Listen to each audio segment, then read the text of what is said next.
Góðir Íslendingar, við Dorrit óskum ykkur gleðilegs árs og vonum að gæfa og farsæld fylgi landsmönnum öllum þótt margir glími enn við mikla erfiðleika beri ugg í brjósti næsta dag. Áramótin minna okkur á að hratt flýr stund og við hvert fótmál hér á Bessastöðum finnum við svo sannarlega aldana nið. Á fullveldisdaginn 1. desember færði góð fjölskylda hingað merkan gríp, gjöf til þjóðarinnar. Skrifpúlt Sveinbjarnar Egilssonar sem fyrir tæpum 200 árum var kennari hér við Bessastaðaskóla, lærimistari Fjölnismanna og annara merkisbera í sjálfstæðisbaráttu Íslendinga. Í sögu Bessastaða, sem gefin var út miðja síðustu öld, segir svo Sveinbjörn Egilsson. Í eðli hans og störfum þrynnast saman sterkustu og fínustu þræðir íslenskra mennta og íslensk manngildis eins og það var spunnið öldum saman úr þjóðlegum fræðum og innlendu sögueðli og úr klassískri mennt og kristinni kenningu. Í engum íslenskum manni síðari alda sem látið hefur eftir sig ritaðar heimildir hafa þessir 3 máttarviðir menningarinnar komið eins vel fram. Sveinbjörn var heimsmaður í andanum, skáld, brautryðandi, kenndi latínu, grísku og hebresku, þýddi kviður Hómers, samræður Sókratesar, mörg rit Biblíunnar. En umfram allt var hann iðjusamur á akri íslenskra fornbókmennta, samdi orðabók skáldskaparmálið og átti drjúgan hlut í endurreisn þjóðtungunnar, 9 blómaskeiði í íslenskum skáldskap. Eldi þá sýn sem Einar Benediktsson orðaði svo eftirminnilega. Ég skildi að orð er á Íslandi til allt sem hugsað á jörðu.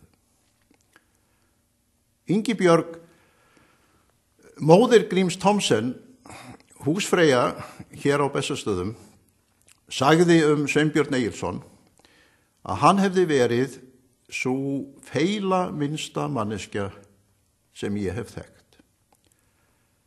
En það hins vegar vert umhugsunar að þegar þau Sveinbjörn voru hér og hann lék á flautu fyrir skólapilta, orti vögguvísuna Fljúga hvítu fiðrildin og sálminn Heims ból sem samofin helgum jólum í hugum okkar, eða var kannski að leiðrétta stílana hjá Jónasi Hallgrímssyni og Konráð Gíslasyni við púltið góða, hafði konungurinn í Kaupmannahöfn allt vald í hendi sér.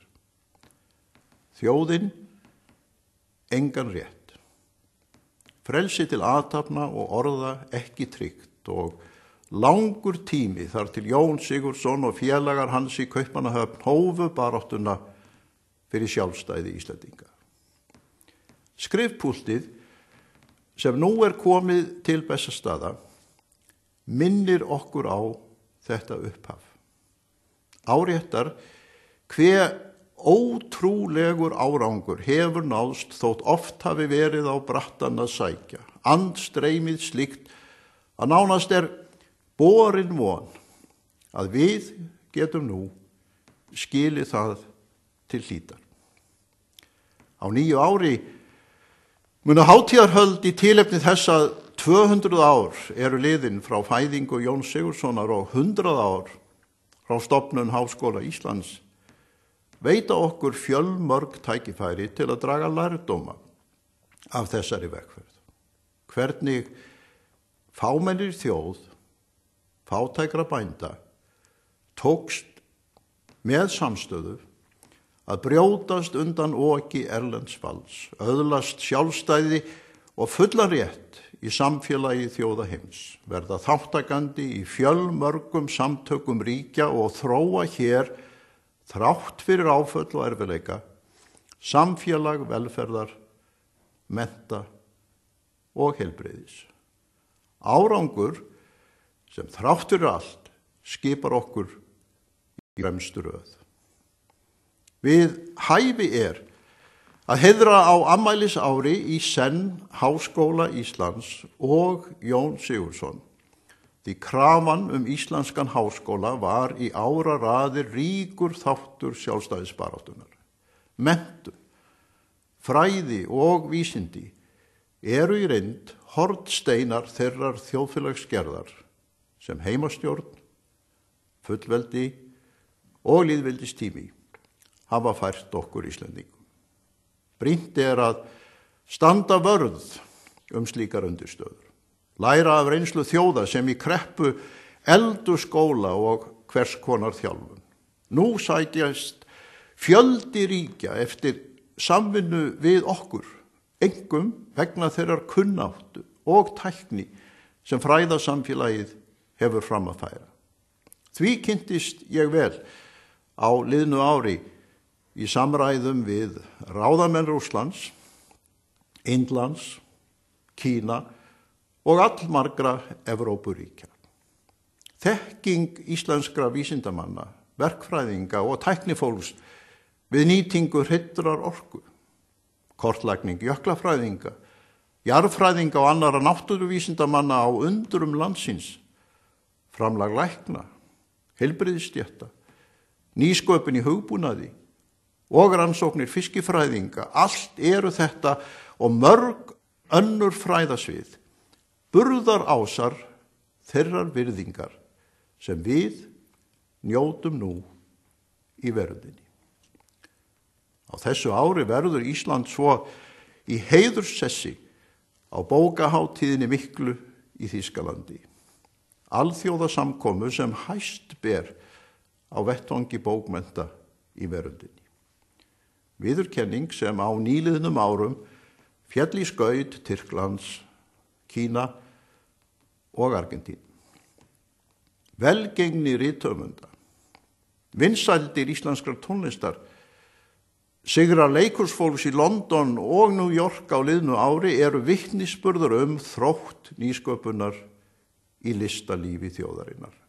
Öll þessi vegferð frá því að Sveinbjörn Egilsson kenndi hér á Bessastöðum við þann eina skóla sem þjóðin þá átti, hvatning til að takast nú á við hin brýnu verk, mörg þess eðlis, að ekki þola neina bið. Efnahagskreppan, hrunið sem við nefnum svo, hefur þrengt svo að þúsundum Íslendinga að í viku hverri bíður fjöldi í röðum eftir matargjöfum. Fátækt hefur að vísu fyllt okkur lengi, en nú hefur fjárhagsvandi margra, biðraðirnar eftir mat, orðið að smánarbletti. Í nýjásávarpi fyrir nokkrum árum beindi ég athygli að fátæktinni og sagði þá æ fleiri festast í fátæktargildru, vítahring sem vonlítið virðist að rjúfa þótt viljinn sé ríkur til að bjarga sér sjálfur án annarra hjálpar. Það bitur reynsla að þurfa að játa neyð sína á þennan hátt, að sigrast á stoltinu sem okkur öllum innrætt. Hafi fyrir 8 árum, þegar velmegun ríkti hér á flestum sviðum, verið ástæða til að ræða fátæktina, nú brýnt að grípa til aðgerða. Hún til muna útbreiddari, örlög þúsunda nístandi. Samfélag sem kennir sig við norræna velferð getur ekki liðið að vikulega standi þúsundir í biðröðum eftir mat. Við skulum sameinast að afmá þennan smánarblett strax á næstu mánuð. Íslendingar lyfta grettistaki þegar við leggjumst öll á árar. Á liðnu ári sýndi þjóðin að hún getur tekið forystuna.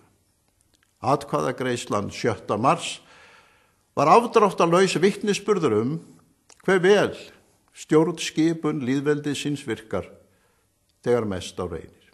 Að þjóðin er fullfær að fara með valdið sem henni ber. Allt tókst það vel, þótt ýmsir spáðu öðru. Þjóðfundurinn og kosning til stjórnlagaþings voru svo nýjar leiðir til að laða fram vilja þjóðar og vonandi verður það til farsældar.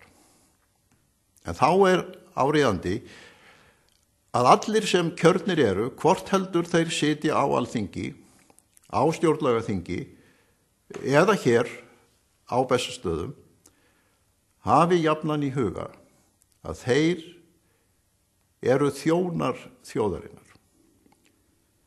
Það er fólkið í landinu, þjóðin sjálf, sem fer með æðsta valdið. Stjórnarskrá er ekki bara safn reglna, lýsing á formi, hún er fyrst og fremst sáttmáli þjóðar við sjálfa sig.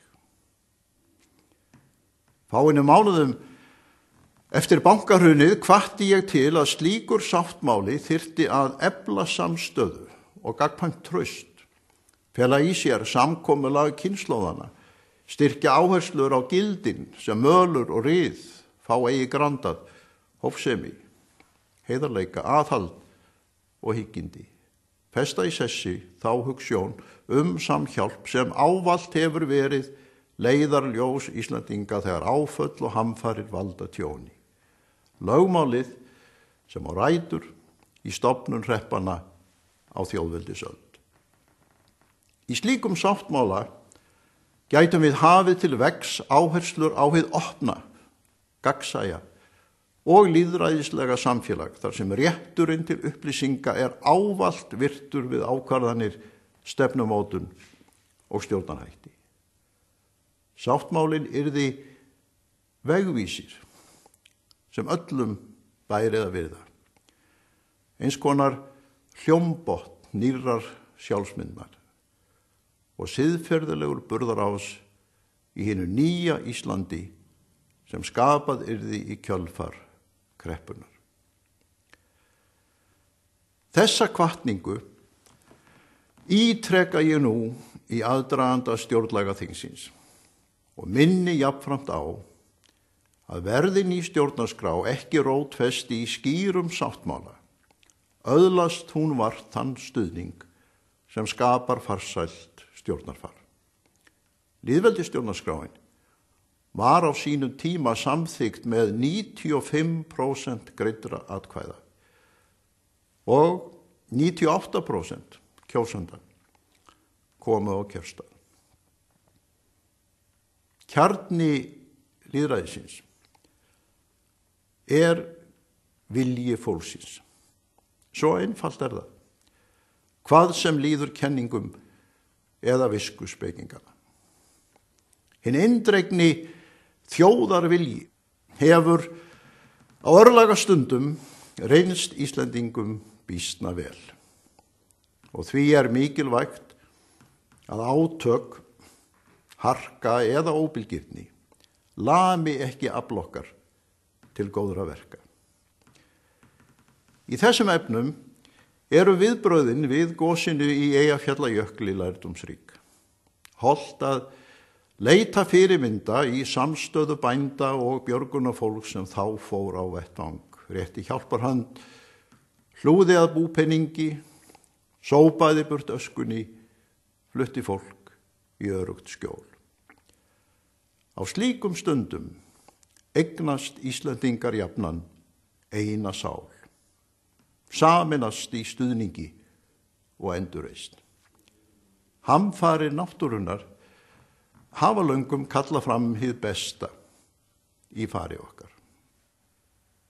Hví getum við ekki brugðist eins við þegar jarðskjálftar verða í efnahagslífi, jökulhlaup í fjármálum og bankakerfi? Kannski vegna þess að þá eru áföllin af mannavöldum. Við fögnuðum öll þegar grasið grænt spratt upp úr öskugráum sverði og Ólafur bóndi á Þorvaldseyri gat á ný sér byggið bærast í blænum. En agrar þjóðlífsins þurfa líka að verða grænir á ný.